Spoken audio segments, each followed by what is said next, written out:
warahmatullahi wabarakatuh. Waalaikumsalam warahmatullahi Waalaikumsalam wabarakatuh. warahmatullahi warahmatullahi wabarakatuh. wabarakatuh. Alhamdulillahi an'ama alaina bi nikmati iman wal islam asyhadu an la ilaha illallah wa asyhadu anna muhammadar rasulullah. Allahumma sholli ala Muhammad wa ala ali sayyidina Muhammad, amma ba'du.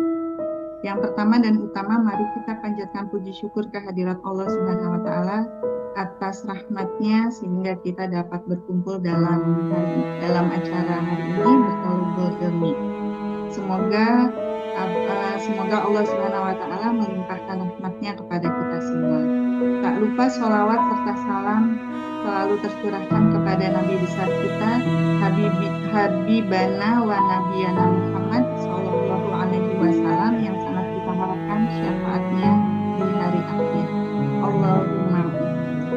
Kepada yang pertama, kepada Bunda Nora, terima kasih hari ini telah hadir membersamai kami, dan istilah lainnya. Izin Bunda, insya Allah hari ini kita akan mempresentasikan mengenai sifat-sifat tercela. Sebelum kita mulai presentasi hari ini, mari sama-sama kita membuka dengan membaca Bismillahirrahmanirrahim.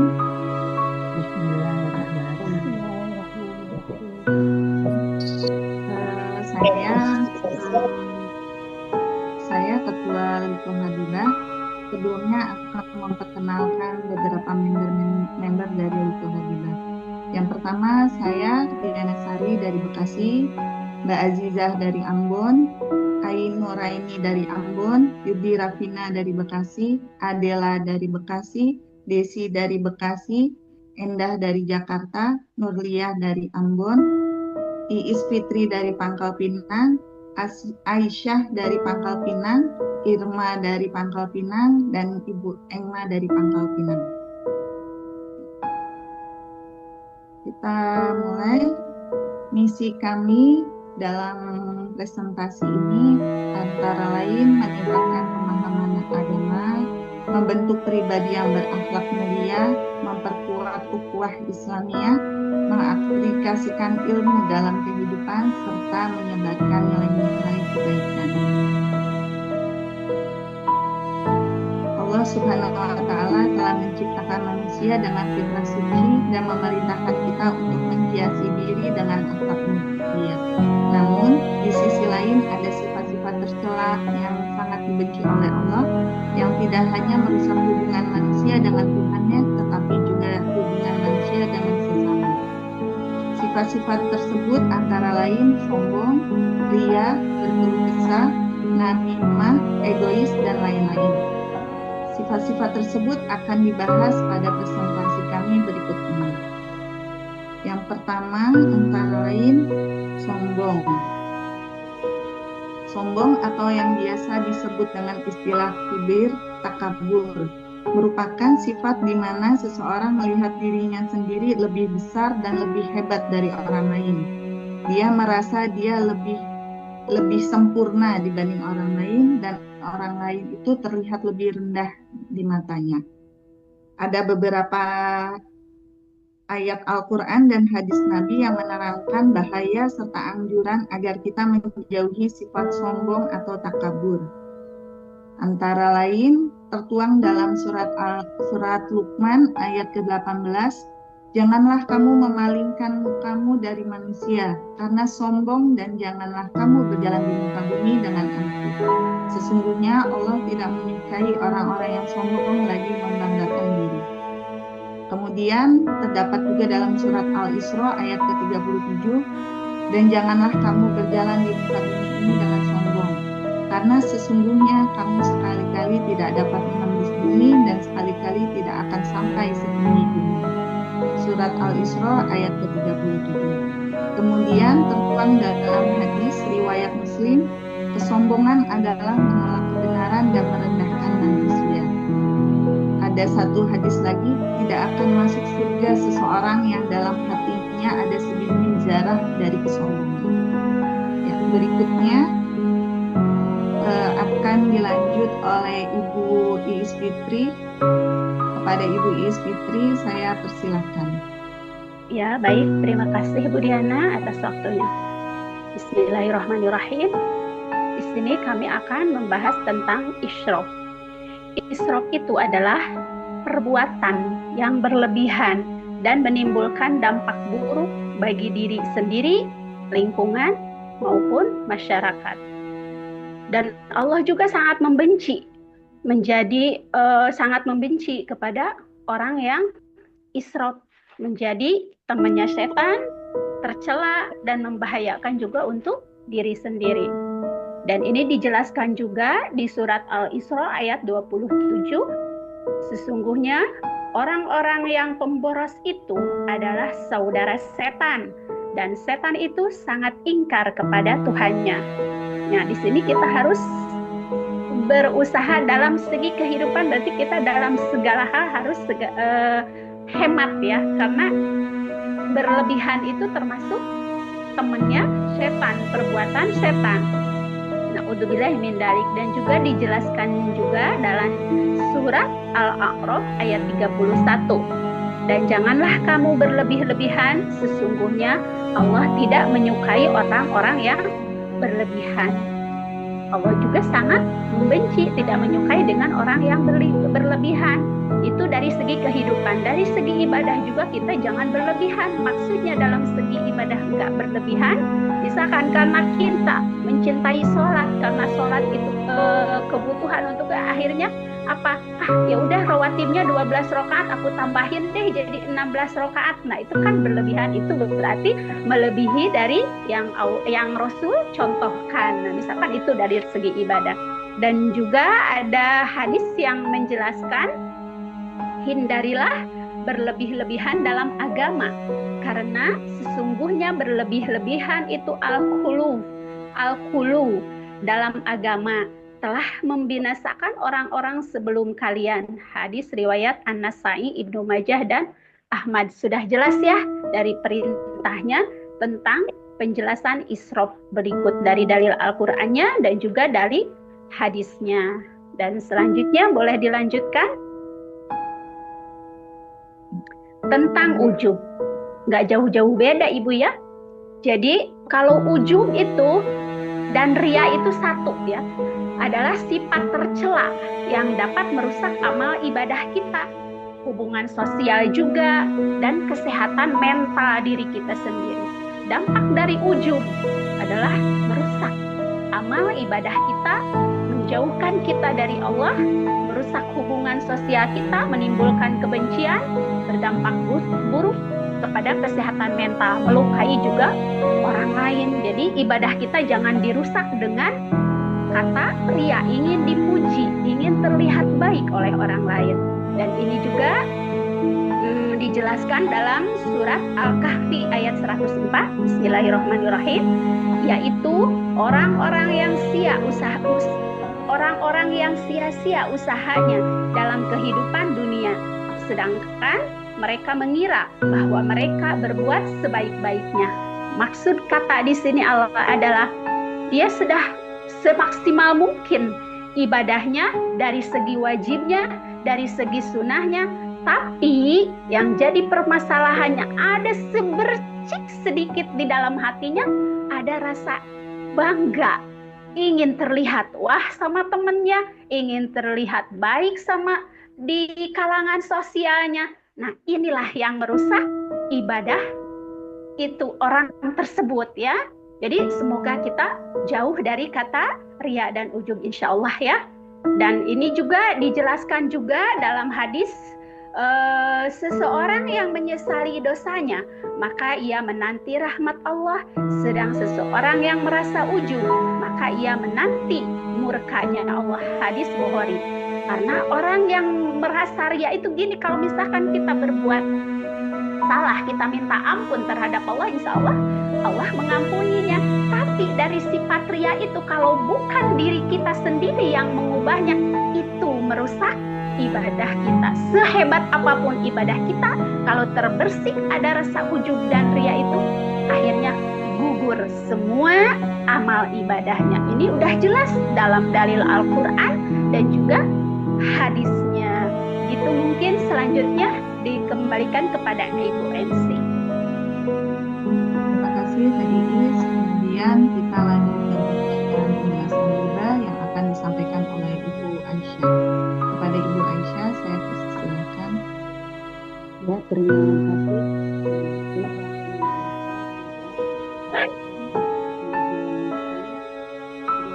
Dan mengharamkan riba ini termasuk dalam Al-Quran surat Al-Baqarah ayat 27. Orang-orang yang memakan riba tidak akan berdiri melainkan seperti berdirinya orang yang memasukkan setan karena gila. Yang demikian ini karena mereka berkata bahwa jual beli sama dengan riba, padahal Allah telah menghalalkan jual beli dan mengharamkan riba. Barang siapa mendapat peringatan dari Tuhannya, lalu ia berhenti, maka apa yang telah diperoleh dahulu menjadi miliknya dan urusannya kepada Allah. Barang siapa masih maka mereka penghuni neraka. Rasulullah Shallallahu Alaihi Wasallam melaknat pemakan riba, penyebar riba, nasabah yang meminjam transaksi riba, dan dua saksi yang melakukan transaksi riba. Ini termasuk dalam Bukhari. Riba di sini ada 73 pintu, yaitu dengan seperti orang yang berzina dengan zina. Dan riba yang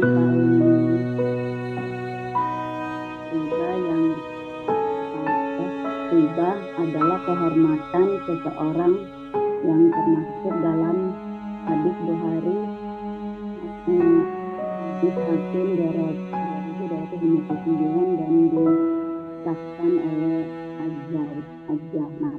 Di sini makanya kita sebagai umat Muslim dan Rasulullah SAW bersabda yang tertera dalam Al-Quran surat Al-Baqarah ayat 276, Allah memusnahkan riba dan menyuburkan sedekah. Allah tidak menyukai setiap orang yang tetap dalam kekafiran dan bergelimang dosa. Itulah presentasi dari saya.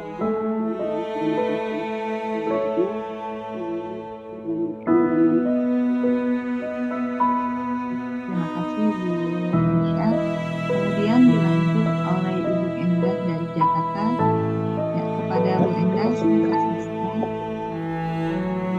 Terima kasih Mbak Diana. Insya Allah saya akan bacakan tentang godab. Apa itu godab? Godab disebut juga dengan temperamental atau sifat mudah marah. Godab atau marah adalah tekanan nafsu dari hati yang mengalirkan darah pada bagian wajah yang mengakibatkan kebencian kepada seseorang. Oleh karena itu, sifat godab harus dihindari, karena marah biasanya tidak akan pernah menyelesaikan masalah. Yang terjadi justru sebaliknya, dengan marah malah akan timbul permasalahan yang baru. Allah melarang umatnya untuk memiliki sifat godab atau pemarah. Hal itu berdasarkan dalil yang tercantum dalam surat Al-Quran, surah Al-A'raf ayat 200 yang artinya, dan jika setan datang menggodamu, maka berlindunglah kepada Allah. Sungguh, Dia Maha mendengar dan Maha mengetahuinya. Lalu, adapun hadis larangan marah, hadis riwayat Bukhari nomor 6116, yang artinya dari Abu Hurairah radhiyallahu anhu bahwa seseorang berkata kepada Nabi Shallallahu Alaihi Wasallam bahwasanya berwasiatlah kepadaku. Beliau bersabda, jangan marah. Orang itu mengulanginya berkali-kali, namun beliau tetap bersabda, jangan marah. Hadis riwayat Bukhari. Penyebab seseorang menjadi temperamental dan mudah marah karena dua hal, yaitu karena jasmaniah dan karena rohaniah. Adapun cara menghindari diri dari sifat korup atau temperamental sesuai yang diajarkan Nabi Muhammad SAW, yaitu yang pertama membaca ta'awudz, a'udzubillahi minasyaitonirrajim. Yang kedua merubah isi, asalnya dari ketika marah berdiri kita harus berubah posisinya dengan cara duduk. Apabila duduk tidak bisa juga tetap masih marah, kita harus berbaring. Dan yang ketiga, diam atau tidak berbicara. Keempat, berwudu. Yang kelima, mengingat wasiat Rasulullah dan janji Allah Subhanahu wa taala. Rasulullah SAW pernah berulang-ulang memberikan nasihat ketika seseorang memintanya, yaitu janganlah marah. Sekian presentasi dari saya. Saya kembalikan lagi kepada Mbak Diana. Terima kasih Bu Eni. Kemudian dilanjut oleh Mbak Yudi dengan materi analisis. Kepada Mbak Yudi, saya persilakan. Baik, terima kasih Mbak Diana untuk kesempatannya. Di sini saya akan menjelaskan tentang Anania. Apa itu Anania? Bila dikaji lebih dalam, Anania berasal dari kata ana, artinya aku. Anania juga berarti keakuan. Sifat Anania ini biasa disebut egoistis, yaitu sikap hidup yang terlalu mementingkan diri sendiri, bahkan jika perlu dengan mengorbankan kepentingan orang banyak. Sikap ini adalah sikap hidup yang tercela, karena cenderung berbuat seenaknya, sehingga dapat merusak tatanan pergaulan dalam sebuah teamwork atau masyarakat. Di sini sifat Anania tertuang dalam Quran Surah Al-Mu'minun ayat 71.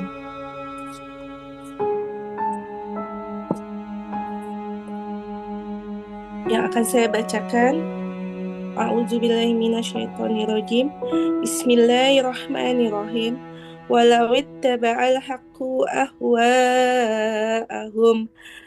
ahwa'ahum lafasadatis samawati wal ardu wa man fihin bal atainahum bizikrihim fahum an zikrihim mu'ridun.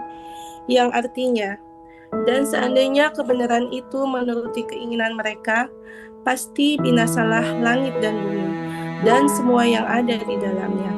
Bahkan kami telah memberikan peringatan kepada mereka, tetapi mereka berpaling dari peringatan itu. Dan sifat ananiah atau egois ini juga terdapat dalam hadis dari Abu Hurairah radhiyallahu anhu. Rasulullah Shallallahu Alaihi Wasallam bersabda, siapa yang merusak nama baik atau harta benda orang lain, maka minta maaflah kepadanya sekarang ini, sebelum datang di mana mata uang tidak laku lagi. Kalau ia mempunyai kebajikan, sebagian amal baiknya itu akan diambil sesuai dengan kadar perbuatan aniaya itu. Kalau ia tidak mempunyai amal baik, maka dosa orang lain itu diambil dan ditambahkan pada dosanya.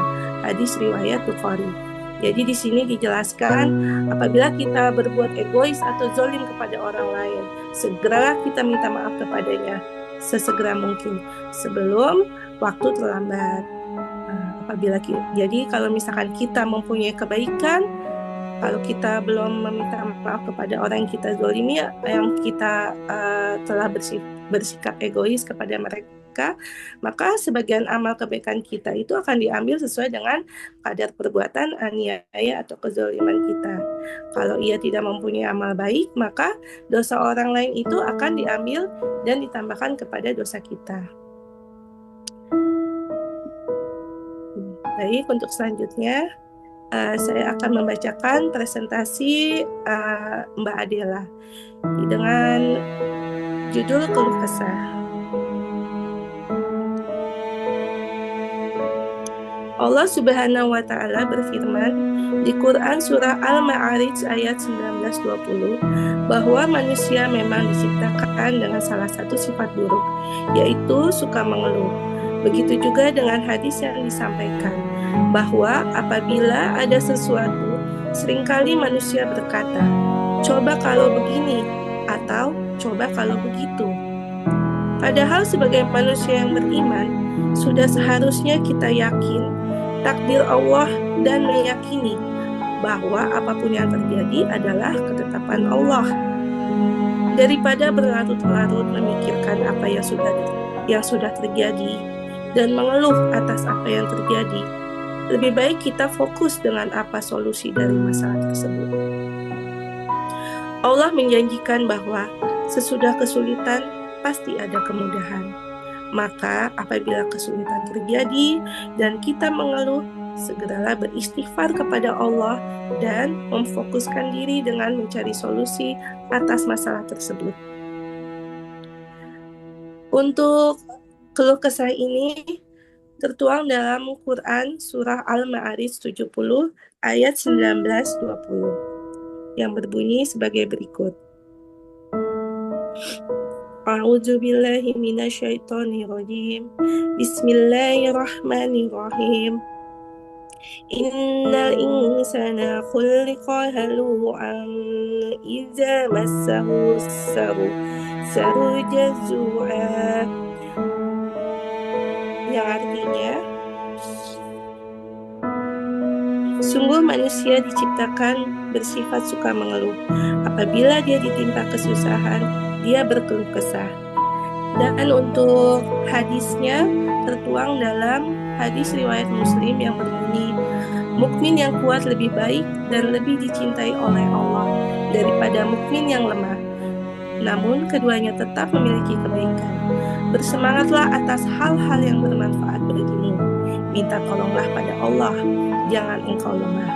Jika engkau tertimpa suatu musibah, maka janganlah engkau katakan, seandainya aku lakukan demikian dan demikian. Akan tetapi hendaklah kau katakan, ini sudah jadi takdir Allah. Setiap apa yang telah Dia kehendaki pasti terjadi.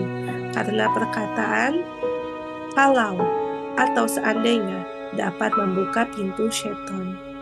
Demikian. Untuk selanjutnya saya serahkan kepada Mbak Diana sebagai MC. Terima kasih. Terima kasih Mbak Yudi atas penjelasannya. Kemudian akan dilanjutkan oleh Mbak Nurlia dengan materi tabzir. Kepada Mbak Nurlia, saya persilakan. Terima kasih Mbak Diana. Saya akan menjelaskan di sini tentang tabzir. Tabzir atau mubazir merupakan salah satu sifat yang tidak disukai oleh Allah dan Rasul-Nya, karena membuat manusia tidak bisa mengatur dengan baik hartanya. Pengertian tabzir secara etimologi dan terminologi atau bahasa merupakan perbuatan yang bersifat pemborosan, sia-sia, tidak berguna atau berlaku mubazir. Dan dikutip juga dari buku Abdul Hamid Al-Bilali, sifat tabzir adalah salah satu sifat setan dan golongannya, yakni sesuatu yang dinafkahkan di luar kebenaran, harta, ucapan, dan juga waktu, sehingga masuk perbuatan yang boros. Atau lebih spesifik lagi, tabzir lebih ke relasi kebendaan ditunjukkan dalam gaya hidup seseorang dalam berhubungan dengan dunia materialistik dan tidak sesuai dengan syariat Islam.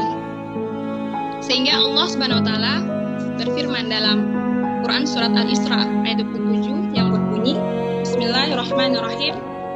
Innal mubadzirina kanu ikhwana syayatin wa kana syaitanu lirabbihi kafura, yang artinya sesungguhnya orang-orang yang pemboros itu adalah saudara setan dan setan itu sangat ingkar kepada Tuhannya. Dengan larangan Allah tersebut, sehingga jika yang melakukannya akan mendapat dosa dan akan dimintai pertanggungjawaban di akhirat kelak. Contoh dari perilaku tabzir ini ialah mengeluarkan atau menginfakkan harta untuk hal maksiat, bukan pada jalan yang benar. Contohnya dibeli untuk minuman keras, terus memberi sedekah tetapi tidak ikhlas. Nah, jadi jangan pamer dan minta pujian karena tidak akan mendapat pahala.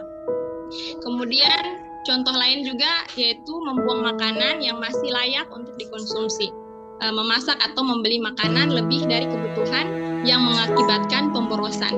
Sehingga akibat dari tafsir ini dapat merugikan diri kita, merugikan materi dan spiritual. Kemudian kehilangan kepercayaan Allah Subhanahu wa taala dan yang ketiga mendapat Tuhan di akhirat kelak. Sehingga Nabi SAW memberikan cara untuk menghindari sifat tabzir ini. Dikutip dari hadis yang diriwayatkan oleh Mikdam bin Ma'di Yathrib radhiyallahu anha bahwa Nabi bersabda, tidaklah seorang anak Adam mengisi sebuah bejana yang lebih buruk daripada perut. Cukuplah bagi anak Adam itu beberapa suap makanan untuk menegakkan tulang punggungnya. Dan jika mesti dilakukan, maka hendaklah ia mengambil sepertiga untuk makanannya dan sepertiga untuk minumannya serta sepertiga untuk nafasnya. Jadi hadis ini sangat rinci menjelaskan tentang bagaimana hidup sehat ala Nabi SAW. Setelah 14 tahun hadis ini keluar, penelitian ilmiah telah membuktikan bahwa hidup sehat ala Nabi tersebut dapat memperpanjang umur seseorang. Disebut juga sebagai diet anti-aging calorie restriction atau diet pembatasan kalori atau diet rendah kalori. Jadi kita harus sebagai umat Islam, sebagai manusia, Islam mengajarkan kita hidup sederhana dan bijak dalam mengelola harta ke jalan yang benar dan diridhoi Allah dan Rasul-Nya, dengan tidak mengikuti hawa nafsu yang ujung-ujungnya akan membuat seseorang itu sengsara lahir dan batinnya. Karena sejatinya manusia itu tidak akan pernah puas jika hanya mengikuti hawa nafsu saja. Utamakanlah yang pokok dulu seperti sandang, pangan, dan kebutuhan papan kita seperlunya saja agar tidak menzolimi diri kita.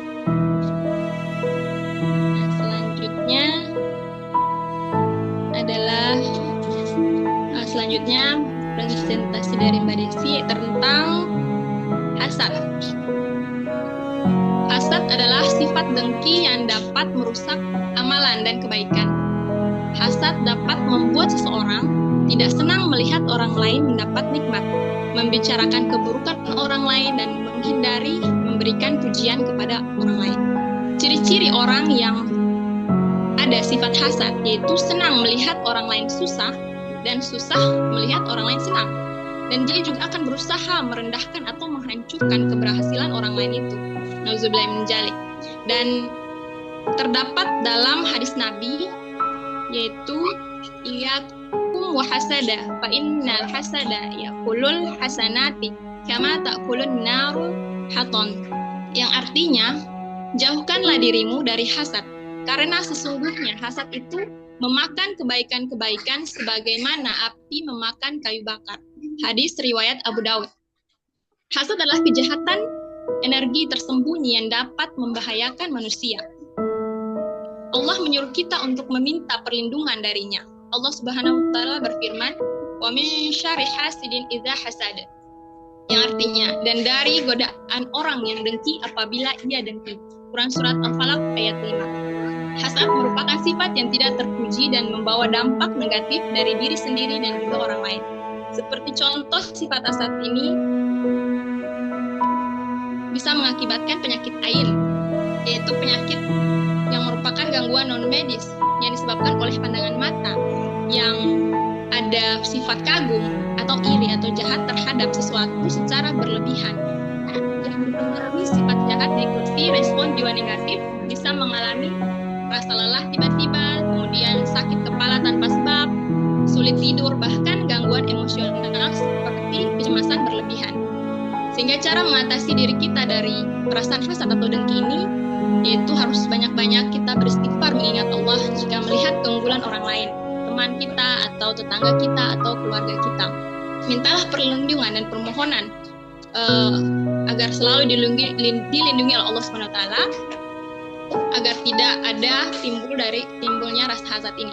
Kemudian fokus pada kemajuan diri kita sendiri dan berusahalah untuk membangun hubungan yang baik dengan orang lain. Jadi kita sebagai manusia harus banyak-banyak beristighfar dan berdoa memohon perlindungan kepada Allah agar selalu utamakan Allah dalam menjalani kehidupan dan ridho serta ikhlas atas segala takdir dan ketetapan Allah Subhanahu wa taala. Memang sulit karena tapi harus kita latih untuk mengendalikan diri kita dan nafsu kita. Semoga kita semua dilindungi oleh Allah Subhanahu wa taala dari perasaan hasad dan iri dengki. Amin amin ya rabbal alamin. Demikian yang dapat saya sampaikan. Saya kembalikan kepada Mbak Diana. Terima kasih Mbak Diana atas penjelasannya. Kemudian dilanjut oleh Ibu Irma dari Pangkal Pinang dengan materi namimah. Kepada Ibu Irma saya persilakan.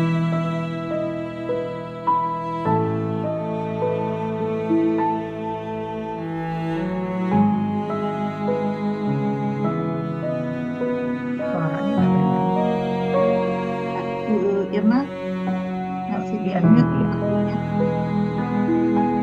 Baiklah, terima kasih Diana. Sifat namimah. Menurut bahasa, namimah berasal dari bahasa Arab, artinya adu domba. Adapun yang dimaksud dengan namimah menurut istilah adalah menyampaikan sesuatu yang tidak disenangi. Baik yang tidak disenangi itu orang yang diceritakan ataupun orang yang mendengarkan, agar terjadi permusuhan. Dan Rasulullah SAW bersabda, janganlah seseorang dari sahabatku menyampaikan kepadaku sesuatu tentang seseorang. Sesungguhnya aku senang keluar dari kalian, sementara aku dalam keadaan hati yang selamat. Jadi, menurut Quran surat Al-Qalam ayat 10 sampai dengan ayat 11, wala tuti'kullahal pimmahin, artinya dan janganlah engkau patuhi setiap orang yang suka bersumpah dan suka menghina. Hammazin masya'im binamim, suka mencela dan kian kemari menyebarkan fitnah. Jadi balasan bagi orang yang berbuat naminah adalah mendapatkan siksa kubur.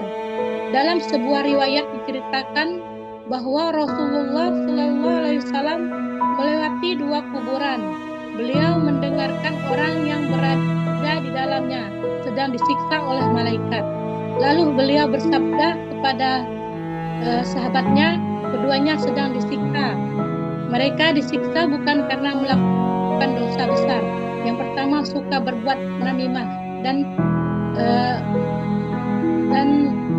namimah adalah dapat mengundang dampak buruk dan dapat memutuskan tali persaudaraan, bisa menyanyiakan pahala dan amal soleh. Hadis riwayat Bukhari dan Muslim. Hanya ini yang bisa saya sampaikan. Terima kasih. Ya, terima kasih Ibu Irma. Selanjutnya akan kita sama-sama mendengarkan materi syirik yang akan dilanjutkan oleh Ibu Engma. Kepada Ibu Engma saya persilakan. Terima kasih Mbak Diana atas waktunya. Di sini saya akan membaca tentang perbuatan tercela yaitu syirik.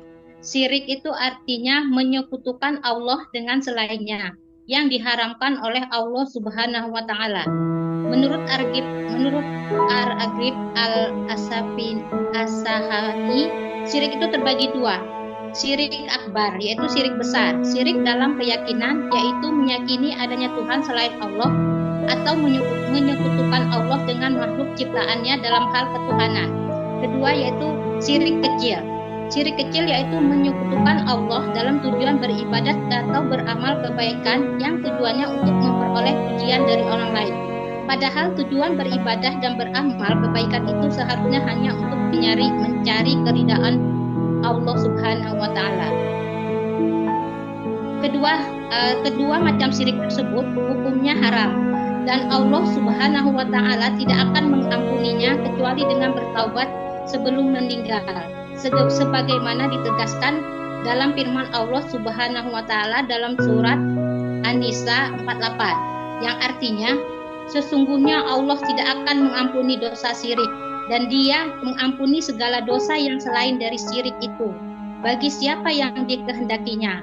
Barang siapa yang mempersekutukan Allah, maka sungguh ia telah berbuat dosa yang besar. Kemudian diriwayatkan dari Abu Bahrah radhiyallahu anhu, ia berkata, Rasulullah sallallahu alaihi wasallam bersabda, Maukah aku beritahukan kepada kalian tentang dosa-dosa besar yang paling besar? Beliau mengulanginya 3 kali. Mereka, para sahabat, menjawab, tentu saja wahai Rasulullah. Beliau bersabda, syirik kepada Allah, durhaka kepada orang tua. Ketika itu beliau bersandar, lalu beliau duduk tegak seraya bersabda, dan ingatlah yang ketiga, perkataan dusta. Beliau terus mengulanginya hingga kami berharap beliau diam. Syirik itu ya termasuk dalam dosa besar ya.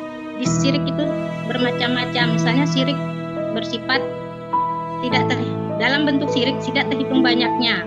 Misalnya meyakini kekuasaan atau kekuatan ilahiyah, ketuhanan pada benda yang dianggap keramat seperti pohon beringin, keris, akik, akar bahar, binatang, kuburan, batu, patung dan sebagainya. Mudah-mudahan kita semua terhindar dari sifat syirik. Amin ya rabbal alamin. Selanjutnya saya serahkan kepada MC Mbak Diana. Ya, terima kasih kepada Mbak. Kemudian kita lanjut ke sifat tercela lainnya, antara lain ria yang akan disampaikan oleh Mbak Aziza. Ya, kepada Mbak Aziza saya persilakan. Terima kasih Bu Diana. Selanjutnya saya akan mempresentasikan mengenai sifat tercela yaitu ria. Ria merupakan perbuatan yang di muka tampaknya seolah-olah ia beribadah kepada Allah, tapi sebenarnya tujuannya adalah untuk mendapat perhatian atau pujian dari manusia. Allah berfirman mengenai sifat ria ini dalam Al-Quran surat Al-Baqarah ayat 264.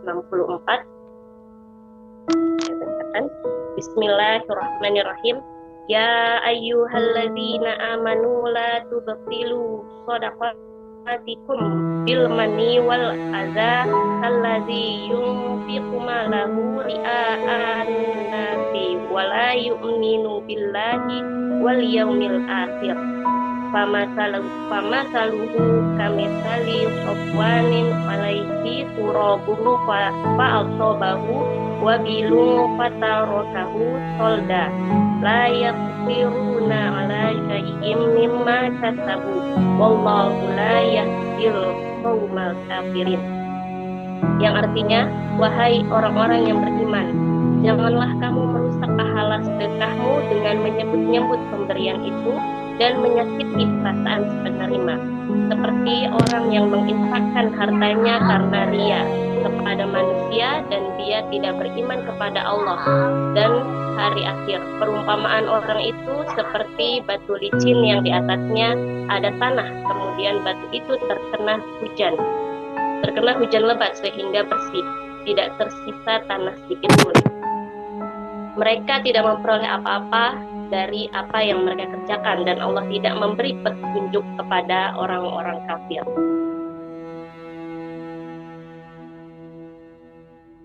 Amal ibadah yang dilakukan dengan tujuan selain Allah seperti untuk mendapatkan pujian, mendapatkan perhatian dari manusia, itu juga merupakan bentuk syirik kecil.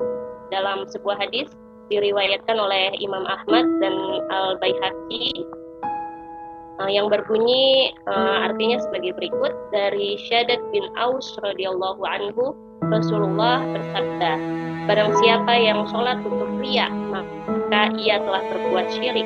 Barang siapa yang berpuasa untuk riya, maka ia telah berbuat syirik. Dan barang siapa yang bersedekah untuk riya, maka ia telah berbuat syirik. Ya, jadi dapat ditarik kesimpulan di sini bahwa keikhlasan adalah inti dari setiap ibadah kita ya, dan Allah tidak menerima amal yang tercampur dengan niat selain untuk Allah Azza wa Jalla. Karena hati yang mencampur niat ibadah kepada Allah dengan keinginan mendapat perhatian atau pujian dari masyarakat itu dapat merusak kemurnian ibadah yang seharusnya semata-mata hanya untuk Allah Subhanahu wa Ta'ala. Itu adalah sifat ria. Selanjutnya adalah sifat kikir. Sifat tercela berikutnya, kikir adalah sifat yang enggan memberi rezeki yang ia miliki, enggan membagikan hartanya kepada sesamanya meskipun ia mampu. Jadi kalau kebalikan dari sifat boros tadi ya, kikir itu justru dia tidak mau atau enggan ya untuk mengeluarkan harta yang ia miliki. Kemudian dijelaskan dalam surat Ali Imran ayat 180. Akan lagi.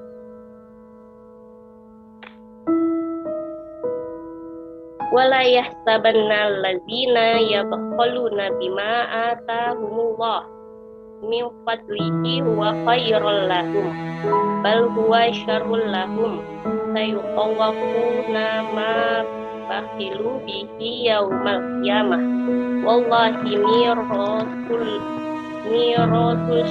samawati wal ardh wallahu bima ta'maluna khabir, yang artinya adalah dan jangan sekali-kali orang-orang yang kikir dengan apa yang diberikan Allah kepada mereka dari karunia-Nya, mengira bahwa kikir itu baik bagi mereka, padahal kikir itu buruk bagi mereka. Apa harta yang mereka kikirkan itu akan dikalungkan di lehernya pada hari kiamat. Milik Allah lah warisan apa yang ada di langit dan di bumi. Allah Maha mengetahui terhadap apa yang kamu kerjakan. Selanjutnya diriwayatkan pula dari Ali bin Abi Thalib. Dia berkata, Rasulullah Shallallahu Alaihi Wasallam bersabda, orang yang sangat pelit adalah orang yang ketika namaku disebut di sampingnya, ia tidak membaca sholawat kepadaku. Hadis riwayat At-Tirmidzi 300 nomor 3469. Kemudian untuk menghindari sifat kikir ini ada beberapa hal yang mungkin bisa kita terapkan. Yang pertama, meningkatkan kesadaran dalam diri kita ya bahwa semua harta adalah titipan Allah. Kemudian melatih diri kita untuk bersedekah dan memahami pahala dari berbagi. Demikian presentasi yang dapat saya sampaikan. Selanjutnya saya kembalikan ke MC. Terima kasih kepada Mbak Aziza. Kesimpulan dari presentasi hari ini, sifat tercela itu tidak hanya menghalangi hubungan dengan Allah, tetapi juga merusak harmonisan antara manusia sebagai hambanya. Sebagai hambanya kita bertanggung jawab untuk dapat memperbaiki diri dalam menanam keikhlasan, kerendahan hati, syukur dan kejujuran sehingga tercipta kedamaian dan keberkahan dalam kehidupan. Ya, alhamdulillah telah selesai presentasi dari kami Lito Habibah. Mohon maaf apabila banyak kekurangan. Jika ada yang baik itu datangnya dari Allah Subhanahu wa taala dan jika ada yang buruk tak lain adalah dari kami sendiri. Selanjutnya kepada guru tercinta kami Bunda Nora, sekiranya berkenan untuk menyampaikan tausiah sepatah dua katanya untuk melengkapi atas materi presentasi kami. Kepada Bunda Nora, saya persilakan. Lengkap ya tadi ya semuanya, Masya Allah. Boleh ya Bunda nambahkan sedikit ya. Bismillahirrahmanirrahim. Assalamualaikum warahmatullahi wabarakatuh. Waalaikumsalam warahmatullahi wabarakatuh. Innal hamdalillah nahmaduhu wa nasta'inu wa nastaghfiruh wa na'udzubillahi min syururi anfusina wa min sayyiati a'malina. May yahdihillahu fala mudilla lahu wa may yudlil fala hadiya lahu. Asyhadu an la ilaha illallah wa asyhadu anna Muhammadan abduhu wa rasuluh nabi ba'da. Masya Allah ya, terima kasih kepada Dena atas waktunya ya. Tadi Bunda terkagum-kagum ya, Masya Allah ya. Ukhtifillah semua sudah membawakan presentasi dengan baik ya.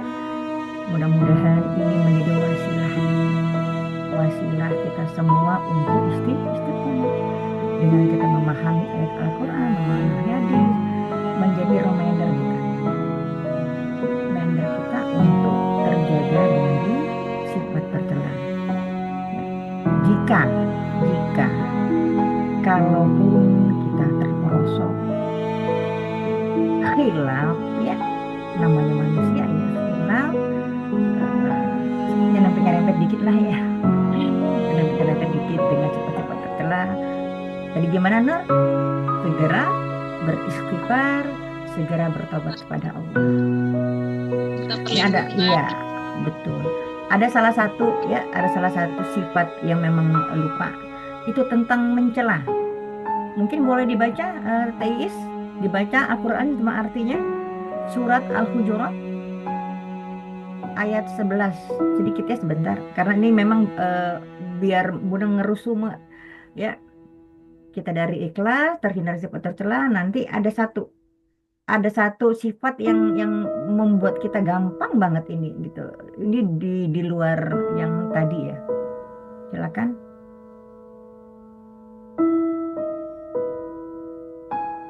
Suaranya Teh. Ya. Al-Hujurat surat keberapa ya, Bu? Ke 49. 49-nya ayat? Ayatnya ayat 11. Ayat 11 ya. Yang lain bisa disimak.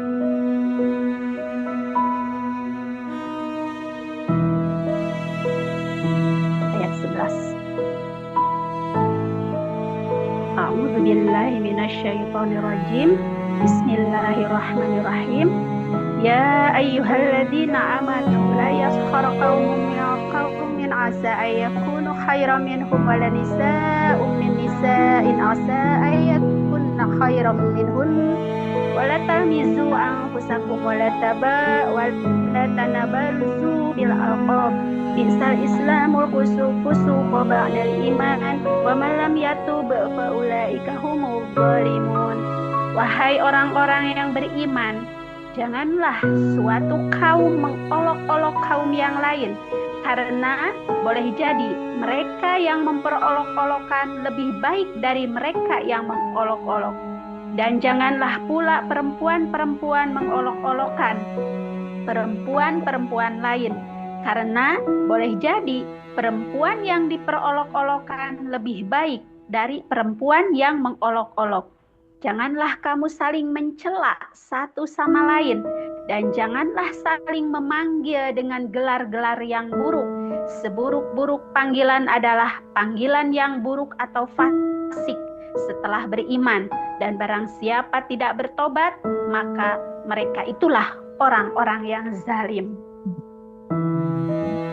Jadi kata kuncinya adalah kita orang beriman. Mohon maaf ya, kadang-kadang kita merasa sudah menjadi ahli ibadah. Baca Al-Quran kita udah banyak, saat kita ada ini kita mudah saling menjaga ya. Sekarang kan karena sudah zaman digital, kebaikan, keburukan pun nampak. Yang berbuat jahat, walaupun dia koruptor, walaupun dia seperti apa ya, hindari kita mencela. Karena kita nggak tahu ada amal baik di hatinya. Ini makanya kalau sifat tercela, ya, ini kita bicara di masalah kolbu, itu nggak nampak. Ini prasangka buruk tadi nggak dibahas ya. Itu ada di dalam kolbu. Ini yang ketika kita terlihat secara kasat mata, terlihat kayaknya orang itu bermaksiat.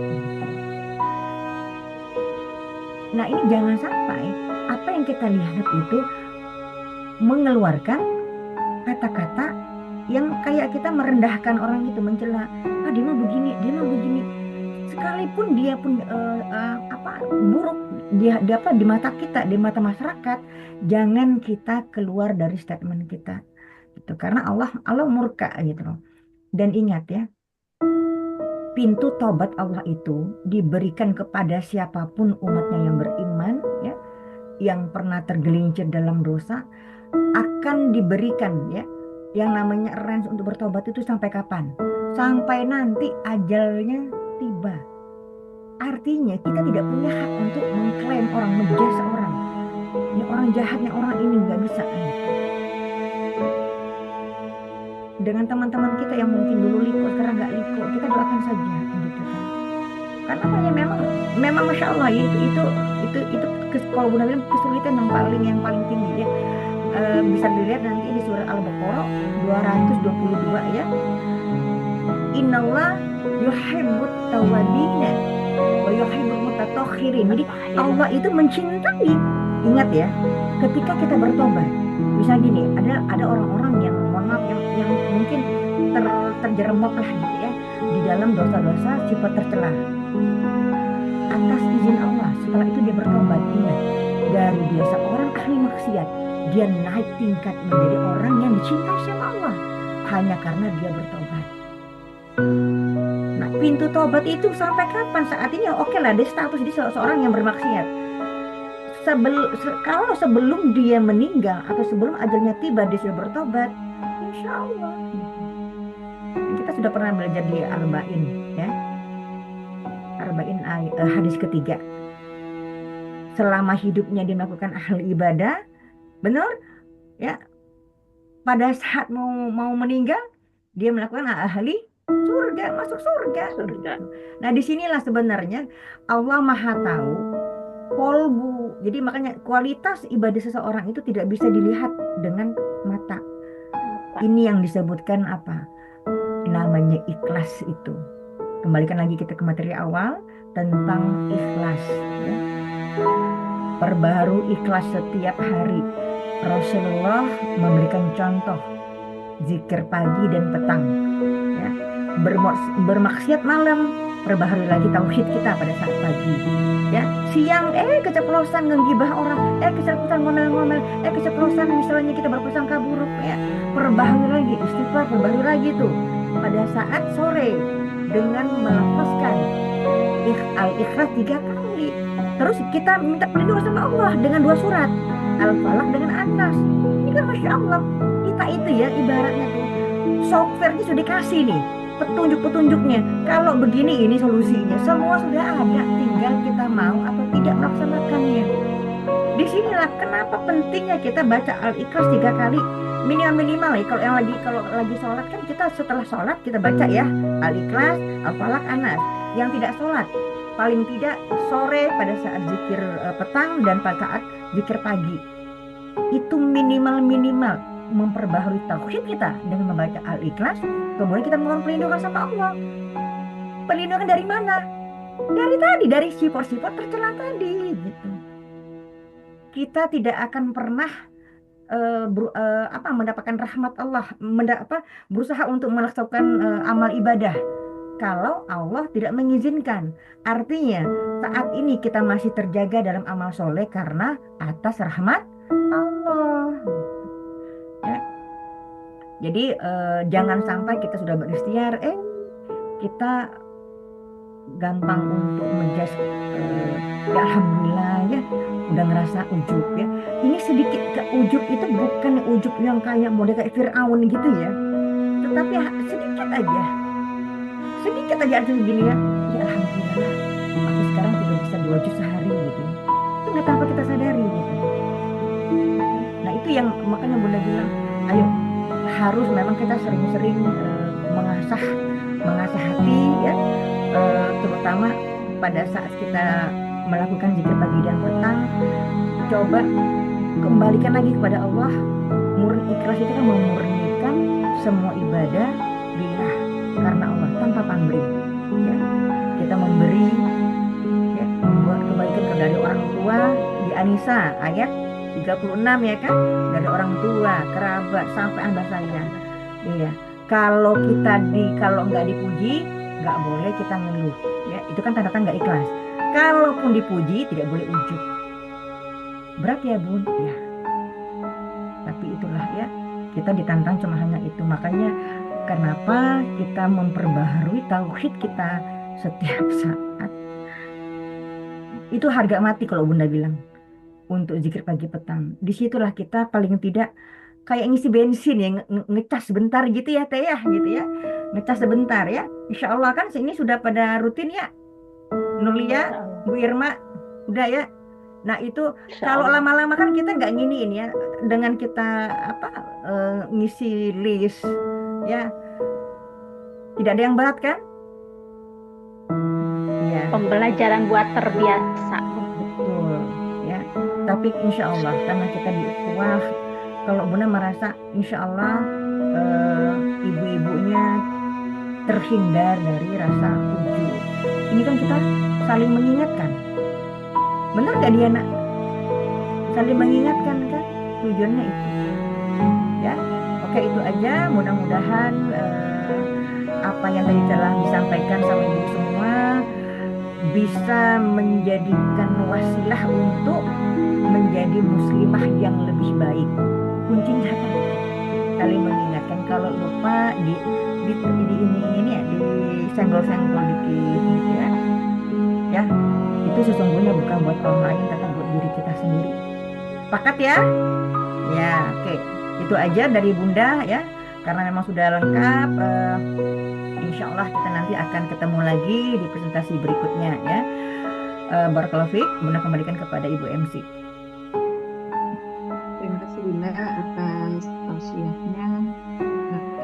Poin yang bisa saya ambil adalah ikhlas itu harus selalu diperbaharui dengan salah satu kuncinya dengan sering beristighfar, dengan zikir pagi dan petang. Semoga Allah dapat memberikan rasa kita untuk memudahkan untuk bisa istiqomah untuk amin rabbal alamin. Sebelum kita tutup liqohat ini, mari kita ucapkan kita akan tutup dengan pembacaan Robito yang akan dibaca oleh Mbak Azizan. Kepada Mbak Azizan saya persilakan. Terima kasih Bu Diana. Baiklah ibu-ibu semuanya, mari sama-sama kita mengangkat kedua tangan kita, sama kita berdoa. Bismillahirrahmanirrahim. Allahumma innaka ta'lamu anna hadhil qulub qad istama'at ala mahabbatik wal taqat ala ta'atik wa tawahhadat ala da'watik wa ta'ahadat ala qadri syari'at fawattikillahumma rabitataha wa ajibuddaha wa ihdiha sublaha wa mla'aha binurika alladhi la yakhlu washrah suduraha bifaidil imani bik wa jamili tawakkuli alaik wa ahdiha bil ma'rifati wa amitha ala syahadati fi sabili innaka ni'mal maula wa ni'man nasir. Allahumma amin. Ya Allah, sesungguhnya Engkau Maha mengetahui bahwa hati-hati berkumpul atas dasar cinta kepadamu, bertemu atas dasar taat kepadamu, bersatu atas dasar dakwah kepadamu, dan berjanji setia untuk membela syariat-Mu. Maka kuatkanlah ya Allah ikatan pertalian kami, lestarikanlah kasih sayang